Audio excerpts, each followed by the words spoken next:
The 2013 Transparency International's Corruption Index showed all North African countries in the dangerous red zone, with Tunisia ranking best at 77 of 177 countries, while Egypt is the 114th. But Libya lies at the end of the list among the worst 5 nations in the world. According to the report, one of the most significant factors impacting corruption is the independence of the judicial authority. It's one of few demands protesters in these 3 nations cried for when they protested against the regimes 3 years ago. All constitutions in the world that guarantees the independence of the judicial authority provides the rule of law as the base foundation. We don't have that here. This is the fact that all rulers and people must know.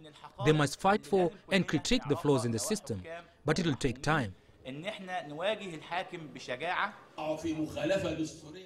Egypt, 25% of the newly recruited in the justice career are first-degree relatives of current and former judges. Judicial reform has been a popular demand since Mubarak. Instead, some analysts say he helped in corrupting the system. Since 1992, Mubarak started increasing the retirement age of judges for the sake of keeping particular senior judges in power.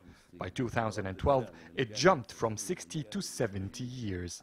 When Morsi came to power, he tried to impose judicial reform through a plan adopted by the Muslim Brotherhood. Along with some violations to judicial verdicts, a conflict rose between both authorities. All who dared to discuss the corruption and justice have been dragged in trials, accused of insulting justice or libel, including the former president himself. 1,600 members of the judicial authorities have been filing cases against Egyptian citizens, which means they have lost capability to rule in cases that involves any of their political rivals. The most dangerous point is that some cases of insulting the judicial authorities filed against people who spoke inside the parliament. What a disaster. The conflict between the judicial authority and Morsi escalated to the extent that the Supreme Court dissolved the Egyptian parliament and declared the 2012 constitution was formed against the law, despite popular vote in favor of both. Currently, some activists are accusing the judicial authority of collaborating with the current interim government to speed up all cases against Morsi and the Brotherhood, in order to reach conviction before the next elections. This week, the Administrative Court was investigating a case to dissolve Islamic political parties.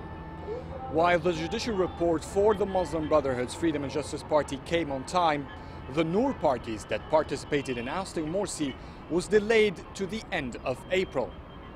Many analysts now fear that with the current ease between the executive and judicial authorities, judicial reform might not come soon. Adel Mahroui, CCTV, Cairo.